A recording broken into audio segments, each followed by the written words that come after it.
तौर पर जो अपना अमला है उसको कहा कि इसको वापस भेज दें जो बिल दस्तखत नहीं हुए। और जब वो वापस उन्होंने कहा कि हमने भेज दिए तो फिर अचानक से बिल किसने पास किए? जो अथॉरिटी पास करने वाली है वो खुद कह रही है कि मैंने बिल्स पास नहीं किए, तो बिल्स की कोई वैल्यू नहीं रह जाती।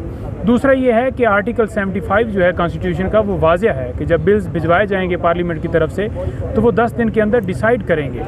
अगर 10 दिन के अंदर डिसाइड नहीं करते और वापस भिजवा देते हैं तो दूसरे प्रोसेस के अंदर जब दोबारा पार्लियामेंट पास करेगी और फिर 10 दिन का टाइम है, फिर अगर 10 दिन के अंदर पास नहीं करते और वो चुप रहते हैं तो वो बिल जो है एक्ट ऑफ पार्लियामेंट बन जाएगा।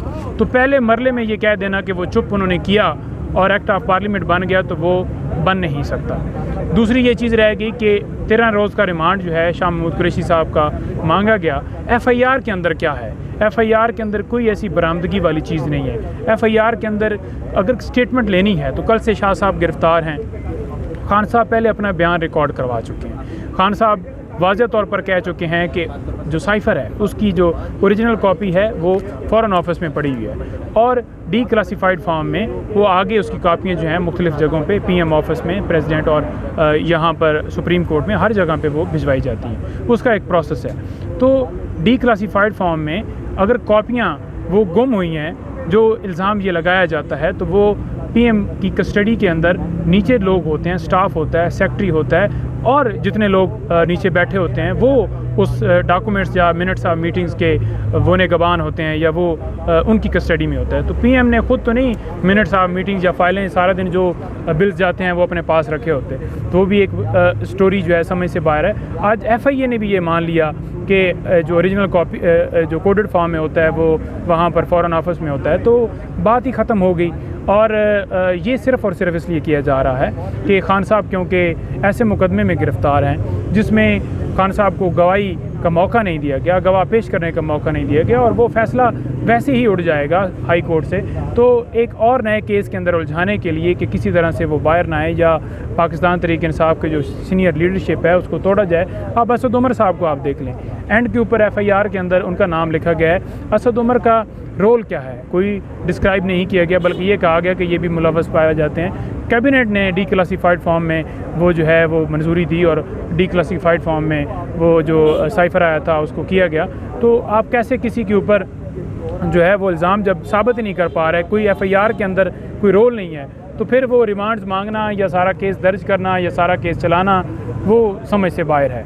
और ये सिर्फ़ और सिर्फ पावर का इस्तेमाल किया जा रहा है। इसमें सुप्रीम कोर्ट से ये इल्तिजा है कि जो बिल्स हैं जैसे ये पास किए गए इसके ऊपर बिल्कुल सो मोटो लें और उनके ख़िलाफ़ क्रिमिनल प्रोसीडिंग्स तो होंगी लेकिन साथ साथ जो है डिसिप्लिनरी प्रोसीडिंग्स की भी अहकामात जारी किए जाएँ। जी थोड़ा सा ये बताइए, इमरान खान साहब की जेल में क्या सूरत हाल है? अभी भी वही सूरत? मैंने पहले भी गुजारिश की कि सूरत हाल उनके लिए उसी पोजीशन में रखा गया है, लेकिन खान साहब बिल्कुल मजबूत हैं। कभी भी वो ये नहीं कहते कि मुझे बाहर निकालो, कभी भी वो इन तकलीफ़ात को बर्दाश्त करने की कैपेसिटी रखते हैं और वो कर रहे हैं। और उन्होंने कहा है कि मैं D क्लास में मुझे रख दें। पहले दिन भी मैंने ये बयान दिया था। हमेशा मीडिया वाले कोई एक बात दरमियान से उठा लेते हैं कि खान साहब इस हालत में हैं। मैं ओवरऑल बता चुका हूँ कि वो जिस हालत में भी रखा गया उन्हें वो हर हालत में रहने के लिए तैयार हैं, लेकिन आइन के मुताबिक उनके साथ, कानून के मुताबिक, जेल मैनुअल के मुताबिक उनके साथ डील किया जाना चाहिए। अभी तक लॉयर्स की एक्सेस नहीं है प्रॉपर। हम में से सिर्फ 2 वकील मिले हैं, एक मैं मिला हूँ और मेरे साहब मिले हैं। प्रॉपर एक्सेस नहीं है। ये सारे वकील हैं उनके, ये मिलना चाहते हैं उनसे, मुख्तलिफ मुकदमात हैं उनके जिसमें वो उनसे वकालतनामे लेना चाहते हैं, उनसे इंस्ट्रक्शन लेना चाहते हैं। इजाज़त नहीं दी गई। हाई कोर्ट के ऑर्डर मौजूद हैं और वाज़ेह मैनुअल मौजूद है, लेकिन उसके बावजूद उस चीज़ को इग्नोर किया जाता है। हफ्ते के अंदर 6 दिन मुलाकात का टाइम है, हमें 2 दिन दिए गए हैं, 1 दिन उनके घर वालों के लिए और 1 दिन लॉयर का। तो ये बिल्कुल गैर कानूनी और ह्यूमन राइट्स की वायलेशन है। उनके साथ अच्छा सलूक नहीं किया जा रहा। 10-12 दिन हो गए कि इमरान खान साहब को शेव किट नहीं दी जा रही, क्या वजूहात हो सकती है और लोग ये क्या करना चाह रहे हैं? क्या नहीं दी गई जी? इमरान खान साहब की दाढ़ी बहुत बड़ी हो गई है, इस हवाले से देखें वो किट उनके पास मौजूद होगी या वो उनको हमें उस हवाले से नहीं आइडिया। डेफिनेटली दाढ़ी कोई उसका इशू नहीं है, दाढ़ी उनकी पहले भी बढ़ जाती है। वो खुद फैसला करने वाले हैं कि दाढ़ी शेव करनी है या नहीं करनी। और बाकी खान साहब जो हैं वो डटे हुए हैं।